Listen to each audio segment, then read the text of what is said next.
Welcome to Calming the Chaos, where I help you find peace in a chaotic world. I'm Tracy Cannella, licensed mental health counselor who talks about chaos from a mental health perspective.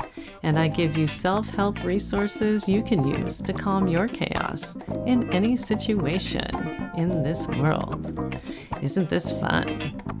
It's not a substitute for counseling or psychotherapy, but just a lot of helpful hints and tools. So if you're on board, feel free to tune in. And now, let the chaos begin.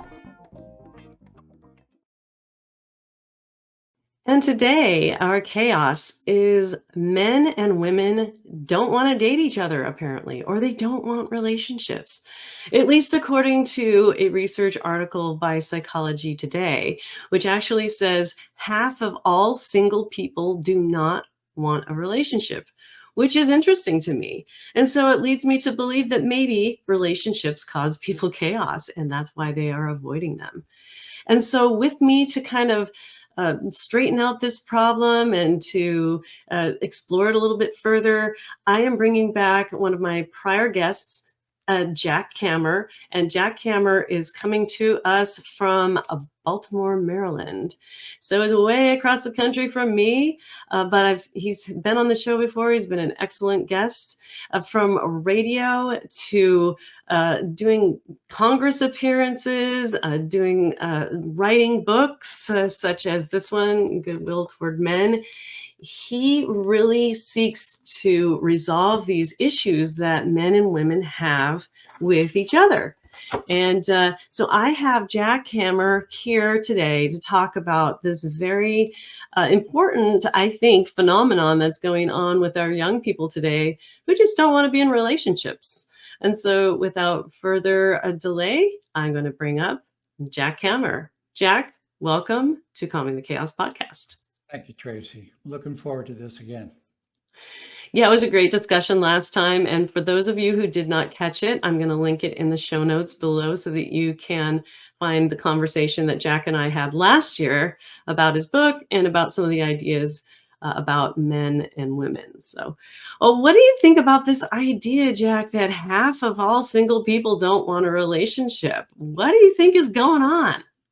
Well, the first thing that comes to mind to me is that although Psychology Today is, very reputable, they are a media platform.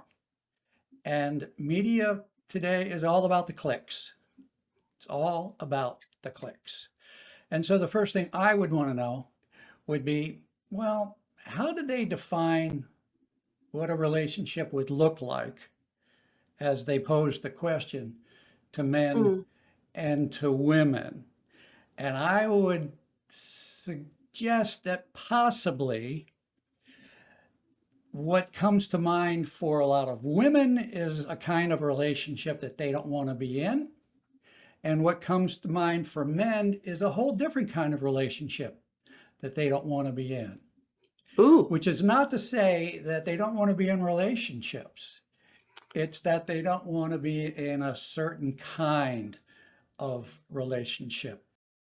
This research study was from the Pew Research Center, and so it says that that it is serious romantic relationship or a committed romantic relationship is what they were talking about. So when they polled these people, they were saying, do you want a committed romantic relationship? And 50% were saying like, hell no.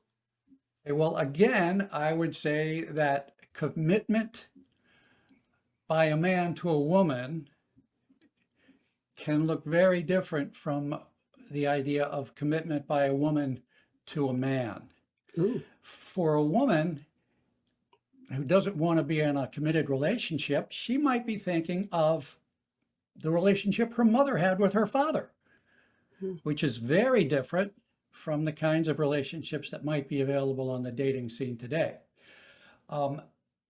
Commitment by a man to a woman today, a young man to a woman today, might pose issues of unhappiness on the man's part, that women can say they want an equal relationship, but do they really? Mm, I mean, it's still worth noting, or it right. is worth noting, very much worth noting, that still today, in very large swaths of our dating population, there is a raging controversy about who should pay for the first date. Right. Yeah, And right. okay, and what does that say to a man about what women want in terms of equality? And I think that probably a lot of the men that we could talk about today are probably feeling, look, I do want an equal relationship, but I want an equally equal relationship. I don't want an equal relationship that is equal only in the way it is commonly defined by our current culture of what is gender balance and anti-sexism. Mm, I think that's hugely important. What do you mean by a committed relationship? What do we expect from a man in a committed relationship? What do we expect from a woman in a committed relationship? We need mhm. to, drill down into that before we give up on this whole enterprise of propagating the species Yeah. in committed relationships where kids have two parents. Ideally, I think it's fair to say. And I've heard more and more young people say that they just don't wanna date, or they're just wanting to date and they're not wanting a committed relationship, or they're in a committed relationship and they're not happy. Most of what comes into my office is people who are dissatisfied with their relationships, their romantic partners or their friends. Could I say something there? What I would suggest to the Pew people, and actually I have spoken to some of the staff of the Pew Research Center. I had a good in. Somebody got me in to talk to the people who write the questions. And I had a previous experience where I thought they just are not capturing what is on men's minds. They're not asking the right questions of men. And I left that conversation feeling, this is going nowhere. They're just not. They don't get it. They don't. Maybe they didn't want to get it. But it is Mhm. very clear to me that my whole mission since 1983 has been to try to articulate in a nice way, a friendly way, an insightful way, the male perspective on these issues. I mean, at base, we know that generally speaking, women are more verbal than men are at base. It's not 100% across the board, but women are more verbal. Um, and it's not surprising that the male point of view might not be as well heard, might not be as much invited, and might not be as well understood even by men. Men have a very difficult time sometimes even knowing what they're feeling. Mm, And often what comes out is the quote unquote most manly emotion, which is anger. But anger is a secondary emotion. And when we hear about incels and MGTOWs expressing anger toward women, probably there's something else that they felt before they felt angry. A lot of it would be such things as disappointment, sadness, fear, shame, all kinds of things mhm. that we need to really do a good job of asking men to take inventory of, try to put into words, and then discuss in a friendly way with women who are going to discuss it back in a friendly way. Right. Because in my experience, many women who say they're all about equality and want to know really what are men feeling, they have a very difficult time avoiding saying, oh, poor baby, as if men don't run the world. Let me get out my tiny violin for you. It's not nice. It's not friendly. It's not helpful.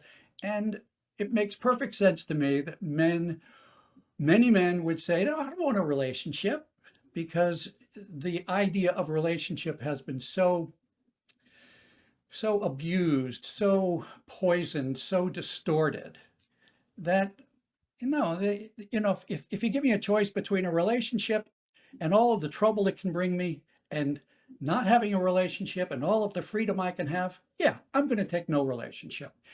But most men want to be loved. Heterosexual men want to be loved by a woman. Mhm. So in that sense, they want relationships. The problem is they're just not sure they can find a relationship that is going to really make them feel loved and valued and appreciated for who they are.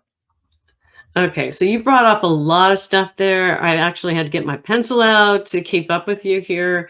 But I'm going to ask you first, circling back to the Pew Center, Yeah. is what questions should they have asked on that survey? First question is, would you like to have a happy, committed relationship with a woman who loves you? That's the Okay. first question. That's the And they first didn't ask question. that question. No, they didn't.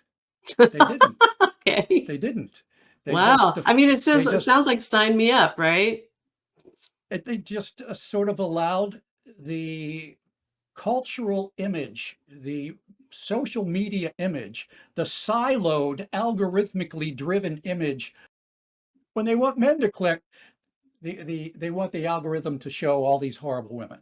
When they want women to click, the algorithm shows all these horrible men. It's Mm. silo driven. We're polarized. It's not really a good representation, I think, of reality. It's media driven. It's click driven. It's polarization and algorithmically driven. Wow. I mean, that's an interesting perspective. For me, I would have asked them as something more along the lines of, you know, are you interested in a relationship that is safe? For me, it would be all about safety. Like, that would be safe for you to be in emotionally, physically, and would you like a relationship that is safe? And so that's Okay. the And mental health perspective that I'm bringing to the table here. no, that's very good. And that would be a step in the right direction. Now, I, as a man, would not choose the word safe, because to suggest to a man that he can't take care of his safety could be problematic.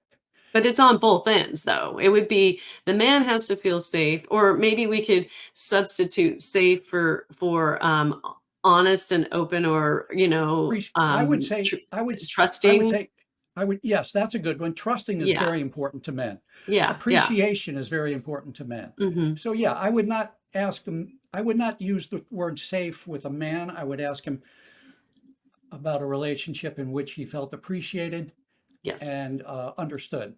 And a woman too, right? So Sure. Yeah. this is so cool. We're like working out the relationship problem as we speak. And that's one of the things in psychology today that you mentioned, is like some people just want to stay single. That is one of the reasons why people are not in relationships. Is it's because the two main reasons that they said was that they had other priorities, that a relationship would keep them away from doing those things. And then the other reason was because they simply did not, they liked being single. So maybe trends are changing and relationships are changing. So one of the questions you were saying that they should ask at the Pew Center was that beautifully worded question that I now can't remember, but it has to do with something that I said, yes, sign me up for that. Someone who loves you, like a relationship with somebody who actually really loves you. And can you think of any other questions that they should have asked these people that they surveyed? I'm thinking now in terms of the ideal dating app. Mm. And what should the ideal dating app ask? How should it match people? And I think there's a market. I actually have a one-page teaser website at no, really, I insist.com. It's just one page.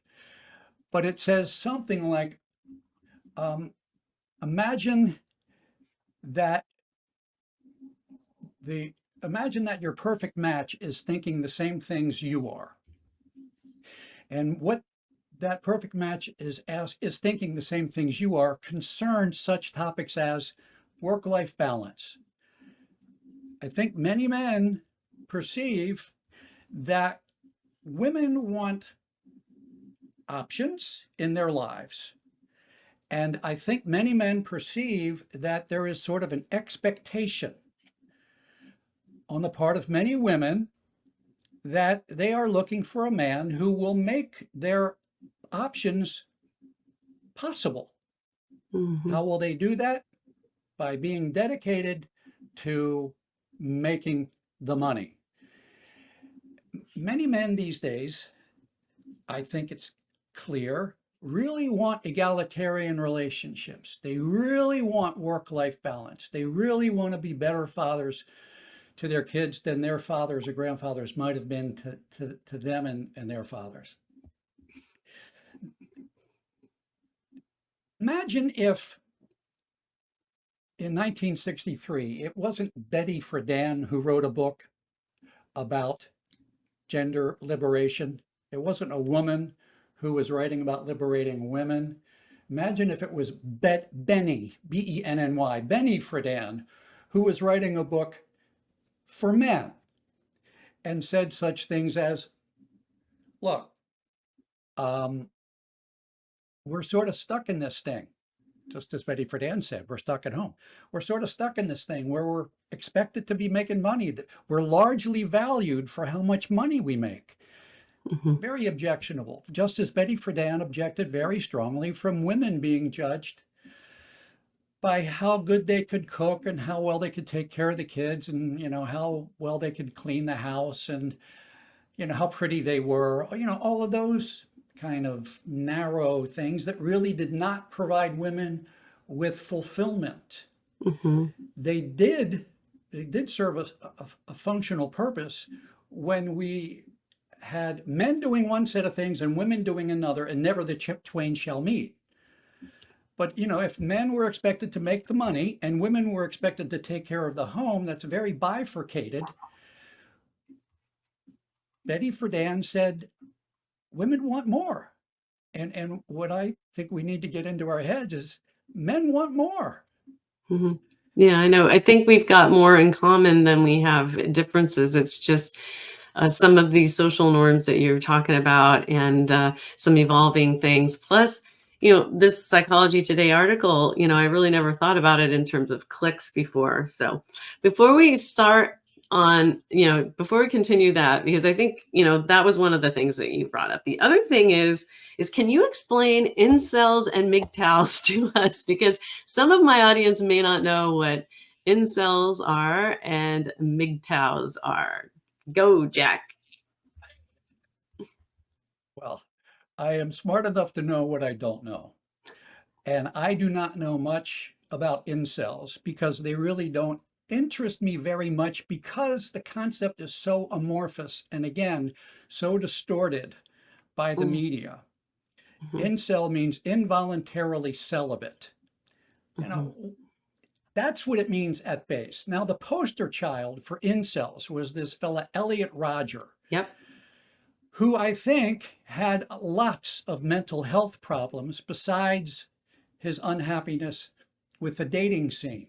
Mhm, But he has become the poster boy for inceldom. I don't think it's fair to say that. Just as a question to help us tease out how well do we understand Elliot Rodgers and incels?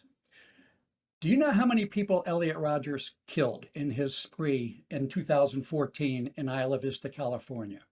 I do not. He killed 6. Do Yeah, you know how many of them were men and how many of them were women? I do not. 2 women, 4 men. Hmm.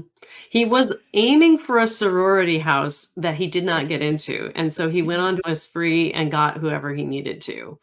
then went on a random spree and Yes, was just exactly. mad at everybody. He was mad Exactly. at everybody. He was a sociopath. Mhm, And I don't think all incels, I don't think that all involuntarily celibate men who, would really like to get laid, mhm, and, there are also women who would really like to get laid. Um, I don't think you can say that Elliot Rodgers does a good job of representing men who really want to get laid. Well, I'm gonna go ahead and share my screen with you here, and we're gonna watch a clip from this is a dramatization, and the dramatization is from the channel Short of the Week. And it talks about, it's just a little clip that I want you to comment on here. Let me just go ahead and share it and let me know if you can hear it. If you can't hear it,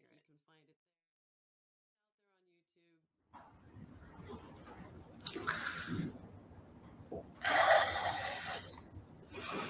find it What's your name? Katie. I'm Sam.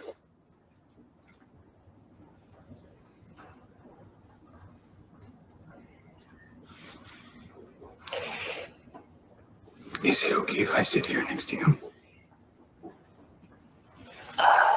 Sure. Go ahead.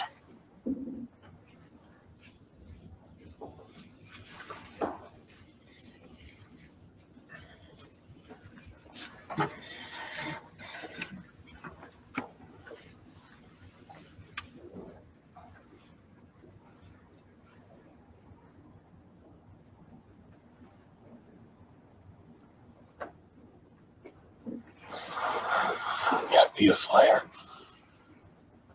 Thank you.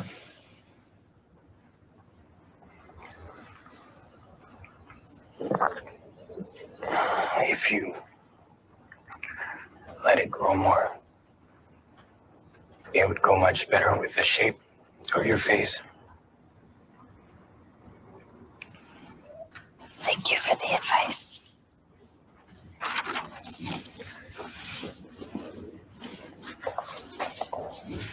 Where are you going? I have to go meet someone. Can I just get your phone number? I have a boyfriend, actually. I don't believe you. Come on, I just want your phone number. Don't touch me. You think I was trying to date you? You just think everybody loves you, right? Excuse me? Listen, I just want to get to know you. Okay, I'm a great guy. How can I see that? Please. Don't touch me. You fucking sluts are all the same!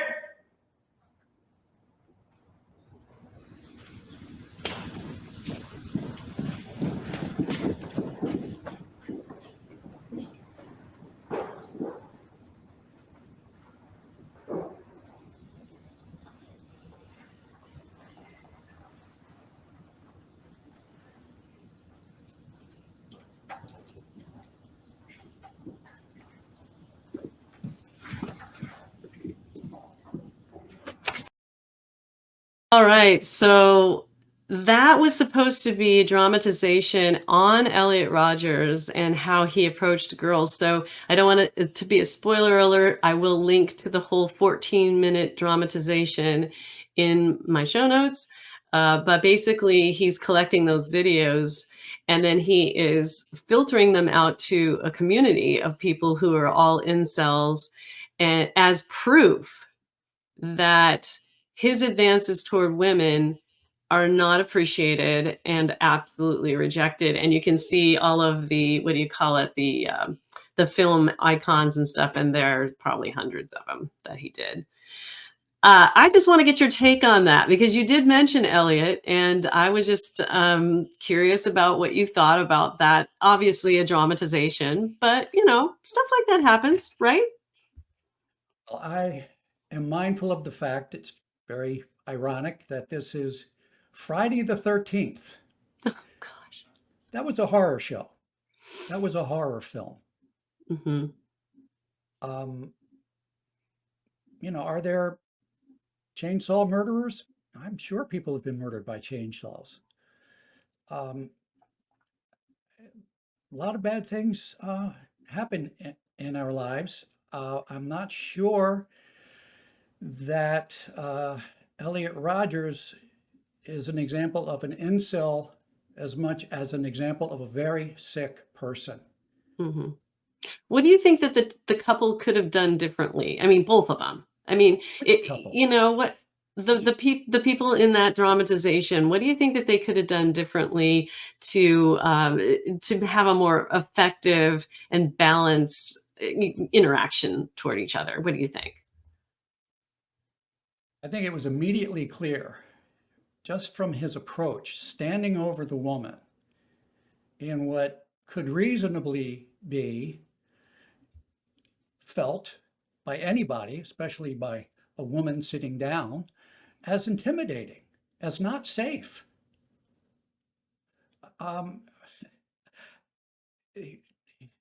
It was Friday the 13th, and he was Jason. Oh my gosh. All right. Yeah, exactly. And I hadn't thought about the whole thing. She was sitting down, he was standing up. What I thought was the way that he had his hands in his pockets would have been kind of strange. Like what does he have in there? And then when he said, "Can I sit next to you?" I would have, as a woman, assumed that he would have taken the chair across from me, and she agreed to that. But then he moved the chair, which I don't know that that was a huge deal, maybe a miscommunication, but that could have maybe been, can I take this chair over here, sort of thing, and watch you study. That could have been another thing. What else do you think that could have been a little bit more effective in this? Nothing. He should just not be an insane person. Oh my, well, okay. In that He was interaction though, Jack, in he that was interaction, what could they have done differently to have made it a little bit more balanced? I Because I don't he wants think something. she had no responsibility to do anything different. Okay. Okay. So I'm not bashing males. This is not why I brought this up. Well, I It's don't mind if because you bash Elliot Rodger's sickness. I'm not about bashing anybody, but I'm saying that this was the dramatization of an incel that you brought that up, and I wonder too, because I know there are incels out there. What could they be doing differently? And that's one of the things, is to be a little clearer on the communication, as far as like, can I take this chair over here? The thing she could have done differently is, if she didn't want him hanging around, she could have said, You know what? I'm really busy studying, and I think that you would be distracting to me if you were next to me." And so she could have put a boundary up there. There, I'm saying that she could have done something differently. How about And if we look at this as Elliot Rodger's confirmation bias?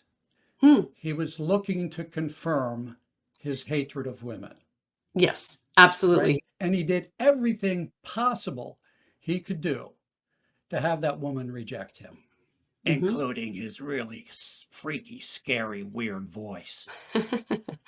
Yeah, well, I hadn't thought about the voice either, but yeah, I mean, well, I mean, she could have put a boundary up there earlier, and she didn't. And Well, she also could have, when she got up, to leave, because obviously she was uncomfortable. Um, we don't know if she's lying about her boyfriend, and he accused her of lying, and he didn't know, right? And she had every right to do whatever she did.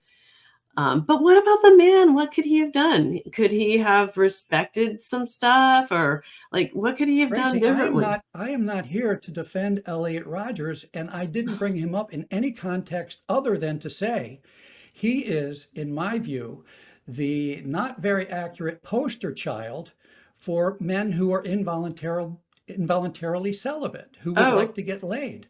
okay. Okay. Okay. I'm not here to defend him. He was a sick person who happened to center his sickness around hatred of women. Okay. Well, we can eliminate that section or that segment if you want, Jack. I mean, I No, am not totally at fine with all. that, because I want total trust here. Not at all. I I think and it's I very, feel like you might be thinking that I want to trick you in, or trap you into, like, but I would just like to know. Okay, I look, want to I need know to be, what incels can do differently, and I I, thought that maybe you could offer some advice. And obviously, you don't. I'm not implying at all that you are agreeing with what Elliot Rodgers did, or with what even this guy did as well. But what could men do differently? Um, in interactions with females? Tracy, that's a huge question with a bazillion different contingencies. Okay. All right. If you don't feel comfortable answering it, that's fine. I mean, But I feel comfortable answering it that way. okay. Okay. So can you say that again? Well, I think what I said was, I don't remember what I Because said I think I cut you exactly. I know off, what and that's I know what the like, I know what the feeling is. The feeling is yeah, okay. that the answer to the question is impossible to give because it depends on a million different contingencies. Fair. Fair. Okay. Yeah, I mean, so if that stuff goes on out there, then obviously the conversation would need to be in a little bit more depth, and there's a lot more to it. And we can both agree that Elliot Rodgers was a psychopath that killed some people, and he did it out of anger. And yeah, Tracy, so I think we could do a lot more good here if we talked about MGTOWs. okay. Men going their own way. Okay, so let's just start this over again and say, all right, so we've gone over some incel information. So can you tell me, what is MGTOW anyway? MGTOW is MGTOW. The initials stand for men going their own way. These men are not at all threatening. Well, I shouldn't say these men are not at all. Look, there's fringes of everything, right? But the essence of MGTOW, of men going their own way, is just to say, I'm not feeling like there's much probability that I'm going to have any success finding the kind of woman I want to find these days. And so I'm going to stop, and I'm going to look for happiness in other ways. Now, many MGTOW fellows take it sort of to an extreme and try to convince themselves that they really don't want a relationship. And I'm sure there are some MGTOW fellows who really don't want a relationship. But as we talked about before, most men, most heterosexual men, would love to be loved by a woman who really loves them. Mhm. Wouldn't that be nice, right? Yes, and when they have been in a dating scene, and maybe we should talk about what are the experiences of men in the dating scene, and how are they Mhm. supposed to react to a woman talking about she wants to have an equal relationship, but of course she wants him to pay for the first date. Right. How is he supposed to react to that? Hmm. Men going their own way are very much like, did you see the movie Runaway Bride? I might have. Don't remember Okay, it though. Julia Roberts leaves the man at the altar, pretty much. She's seen in the trailer. I think she's in the trailer doing this, in her wedding gown, galloping away on a horse. and Wow. Where'd she find the horse? and culturally, the writers and the directors and the producers knew that the cultural reaction was, "You go, girl. You go, girl. You're independent. You're not going to be tied down in a relationship you don't want to be tied down to." Okay. Well, MGTOW are pretty much like that. Just Hmm. saying, I am not going to be marched down the aisle anytime soon. Okay. That might explain a lot. But instead of being seen as men of integrity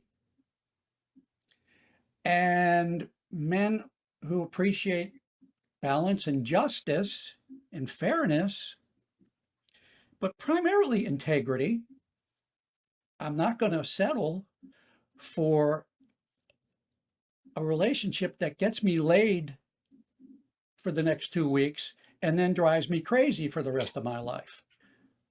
Fair. Yeah. Okay. Yeah. But So what you're saying is that we tend to empower the runaway bride, but the MGTOW are sort of not treated that in that same light, right? well, And they're making their own decisions about what they want to do and how they want to live their lives, and who are we to judge? And yes, yes. And to me, the primary benefit that we can have in this discussion is to talk about whether or not there is a need to shift our unit of analysis. And instead of looking at men under the microscope all the time about what they're doing and why they're doing it and what's wrong with them, and we ought to try to have some empathy here and consider what is it that men are seeing, what is it that men are experiencing, what is it that they're feeling, and not only what is it that they're feeling, what are they feeling when they try to express what they're feeling? Hmm. We don't welcome it. We don't welcome it Well, because I think we are very reluctant as a culture in 2024. We are very reluctant and very uncomfortable and very afraid, actually, to dare to suggest that women are anything but perfect. Because from a man's point of view, it's very easy and very damaging to be accused of being a misogynist. right. Or if they're in a big overcorrection from when where we were in 1963, like what you said, and now here we are. It is a huge overcorrection, and men don't really know what to do with that, except for not to argue with it, or else they'll get Well, in trouble, right? I think MGTOW do know what to do with it. Mhm. They say this problem is so deep and so entrenched that it's probably not going away for the next 10 years. Maybe I'll pick up a dating app in 10 years. Yeah. Oh my goodness. Wow. I am confused. Do you know about this whole like blue pill, red pill, black pill thing? I mean, could you quickly explain that to me if you know? If you don't, then we won't include this on the podcast interview. You can include it. I think I can give a fairly decent answer. I don't know Okay. about the black pill. I've never heard of the black pill, but that's probably easily Googleable. It goes back to the movie The Matrix, where the blue pill was offered to people who wanted to be sort of in a fantasy world, a fictional world that wasn't really representative of reality. But it was nice and sweet, and it sort of made sense, and it wasn't ominous and scary. So here, take this blue pill and don't worry about anything. The red pill was also made available to some people. I guess I saw the movie and I didn't like it at all. Um, the red pill was offered to people who I guess were showing some kind of promise for overthrowing the regime that really controlled reality. You take the red pill, you're not going to be feeling, oh, everything's fine and isn't it okay? And geez, life is good. You're going to see reality for what it is, and you're going to have some work to do. So, Mm. the sheep take the blue pill, the heroic people take the red pill. That's the Ah. idea.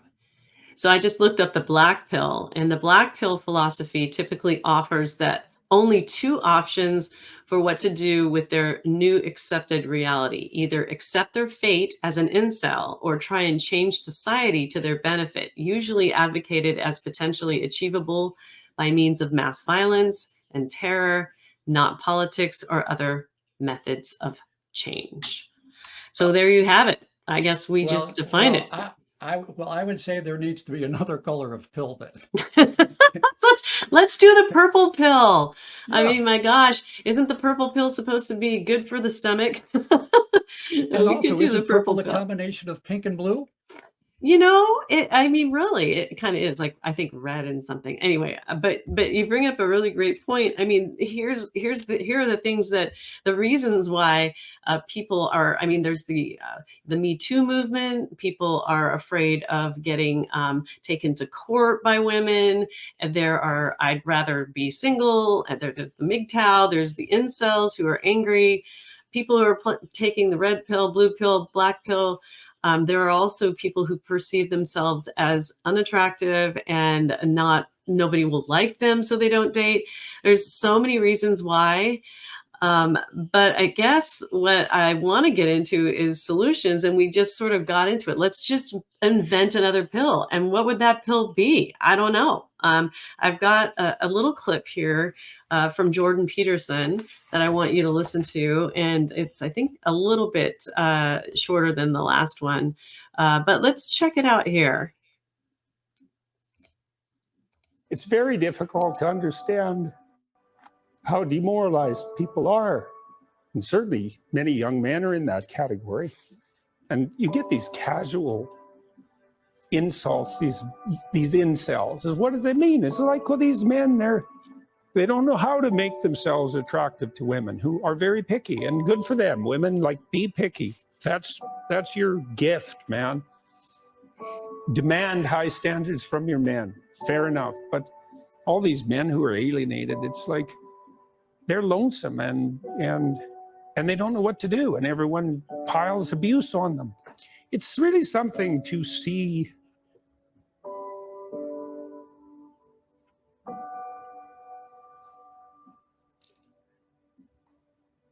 constantly. How many people are dying for lack of an encouraging word?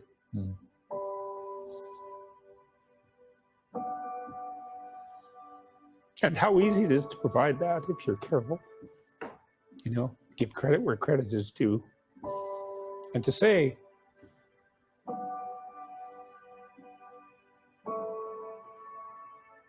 you're a net force for good if you want to be. That was pretty powerful, wasn't it? Yes. Yeah. Beautiful. It was beautiful. And I think that could be our purple pill. What do you think? No, I think no. And I'll tell you why. Okay. Because the unit of analysis is still on men, is still men. We need to have a way to take inventory of some of the major ideas that are operating in female culture these days and be unflinching about how men perceive that. Not to say necessarily that men are right in everything they perceive. Could be a misperception, could be a misunderstanding, could be from their judgment being skewed by bad experiences. But we need to be able to talk about the ways in which women too are imperfect, they are human, they can be selfish, they can be mean, they can be greedy, they can be ugly, they can be sarcastic, they can feel the desire sometimes to make themselves feel good by making others, especially men in this situation, worse. That needs to be talked about. And it's not to say that women are bad, but it's that women are human. And when men try to say that, and they are accused of being misogynistic, I have to say that the primary cause of misogyny right now is the overuse of the term misogyny. It is not misogyny to ask a woman to take an inventory of herself. For female culture to look around and, just sort of see, is this really the way you want to be? Is this really the way for you to find your happiness with this set of guidelines about the empowered woman? Is this really, I guess in the words of Dr. Phil, how's it working for you? How's that working for you? Yeah. So the purple pill would also have this whole female accountability and honesty component to it in that ingredient. Yeah. Jack, thank you so much for being with me here today. And my gosh, I just need to put your website up here for anybody who is interested in learning more about Jack and his work. That's www.malefriendlymedia.com for those of you who are not looking at the screen. And do pick up his book, Goodwill Toward Men.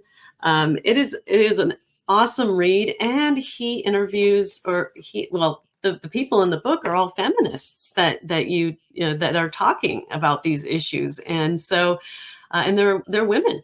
So it's a really great read. And please visit Jack. He's very, very approachable, and he loves to talk about these issues for sure. And thank you so much for coming back on to Calming the Chaos, Jack. I really appreciate it. Tracy, thank you for what you're doing. I All really right. appreciate it. Thank you. Take care. Take care.